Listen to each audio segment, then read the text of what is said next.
We're continuing the discussion with NYU Professor of Marketing Scott Galloway, sharing a lot of thoughts here on big tech. But I wanted to ask Professor about the stimulus negotiations and where we're at in this recovery as well, because we've seen that discussion maybe shift a little bit back from where we were when we got the CARES Act through. Obviously, the framework back there was to help businesses survive, keep people on payrolls until you could get this bridge back to reopening.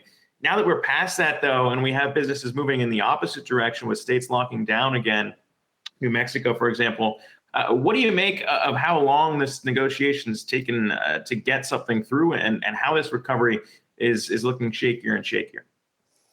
Well, Zach, first I want to acknowledge that you can't let, excuse me, you can't let perfect be the enemy of good here. There's a lot of people hurting, and you probably need a certain amount of, $1 trillion of prevention here might be worth $2 trillion of permanent scarring that might happen if we have, permanent job loss or people who get evicted, what have you.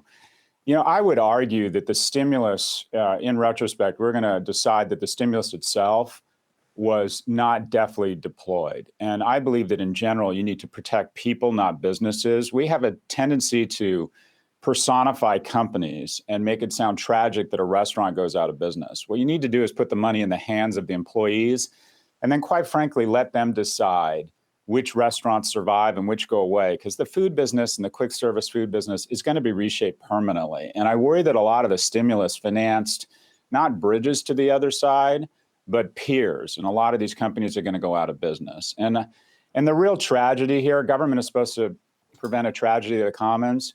The real tragedy here is there's more time on business news networks talking about restaurants going out of business. The real tragedy that's doing real damage to our society is replacing more restaurants are open right now while schools are closing. I mean, you want to talk about a household that comes crumbling down, whether they can get food at Shake Shack. I mean, that's an inconvenience.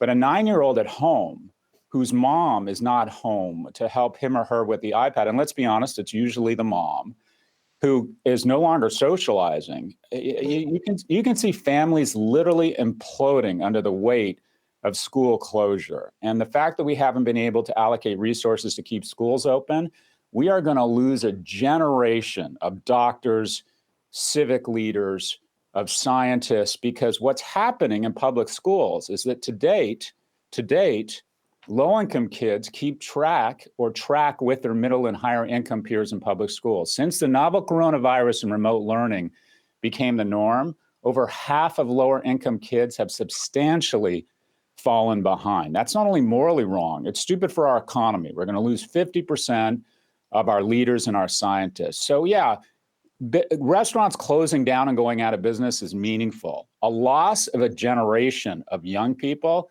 is profound. We need to rethink our priorities. And the only reason we're not sending stimulus to schools is because 9-year-olds don't vote. So I think our priorities are messed up here. I think we've lost the script.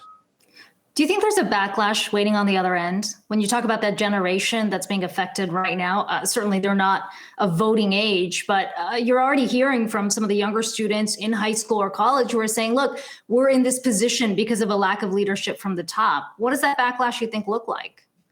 I certainly hope so. I mean, we did see greater turnout among young people. And for the first time, people under the age of 18-year-olds, sub-18-year-old Americans are now, whites are in the minority. And if you look at the Biden-Harris administration, their numbers just went higher and higher as you went younger and younger and more people of color. So there's just no getting around it. Demographics are destiny. I would like to think that the Gen X and the millennials and the Gen Zs, that we've all have jokes around them being expectant jerks. I would like to think that we're maturing a generation that looks at us and says, we need to embrace our species' superpower, which is cooperation. Why does Taiwan have 6 deaths with 20 million people? And with a similar population, New York has 28,000. Why have we decided to leave the Paris Accords? Why have we decided to not hold hands with our brothers and sisters overseas and embrace the treaty and the cooperation that has kept the peace, the North Atlantic Treaty? Why wouldn't we elect people who have served in social service and see country before party? So I would like to think we're maturing a generation that looks at us and says, okay, you borrowed from my future with record deficits such that you could keep your champagne and cocaine party going. But I've learned from this, and I'm more about cooperation. I'm more about empathy. I realize that forward-leaning investments, such that 1 in 5 households with children aren't food insecure, is a good investment, that ultimately these families end up in emergency rooms, or we pay for this injustice one way or another. So the silver lining here is I'm optimistic. Hopefully we're producing and maturing a generation. I think there's evidence of this that realize capitalism has to sit on a base of empathy or it collapses on itself. So I'm hopeful that this new generation is taking notes and learning.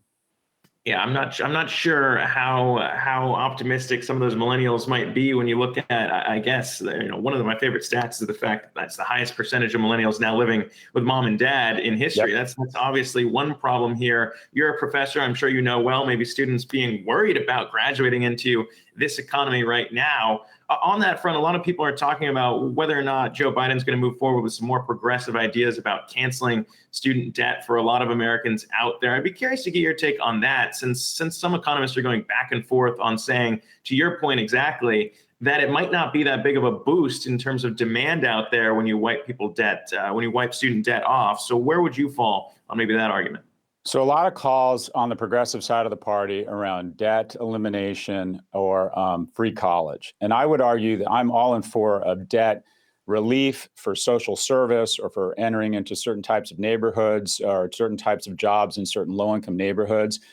But what do you say? I'm not for debt relief at the end of the day. What do you say to the people who have sacrificed for the last 20 years, and there's a lot of them, to pay off their student loans, and the day they pay them off, all of a sudden there's debt relief? And almost every bailout, I believe, including this one, only results in moral hazard that results in a bigger bailout. Whether it was the bailout of Chrysler that led to a bailout of the 2 of the remaining 3 15 years later, or the bailout of long-term credit management resulted in a bigger bailout of Wall Street in 2008. You create moral hazard here. And also, free college is nothing but a continued transfer of wealth from the poor to the rich, because who are in our colleges? Mostly middle income and wealthy kids. Wealthy kids are 77 times more likely to get into an Ivy League college than the other 99% of income earning households. So if you make college free, be clear, you're just, again, transferring more money from taxpayers to the wealthy. You need to make, college shouldn't be free. It's not your birthright to go to college, but college should be affordable for good kids that get into school such that any kid can go to college.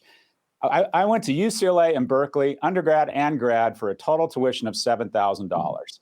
And I needed student loans. I needed to work. And there's nothing wrong with that. But it was attainable for the son of a single immigrant mother who lived and died, a secretary. We need to go back to higher ed. We need to increase admittance rates. We need to lower costs so it takes back its rightful position as the upward lubricant of the middle class versus the engine of the casting system, which it has become. So free college, absolutely not. Debt forgiveness, debt reduction, yes. But debt elimination and free college are nothing, again, but a transfer of wealth from poor people to rich people. Yeah, we've seen these arguments play out. We're going to see where the final answers come down as President-elect Biden moves forward with his agenda items. But appreciate you taking the time to chat. As always, NYU Professor of Marketing, Scott Galloway. Appreciate it again. Thanks, guys.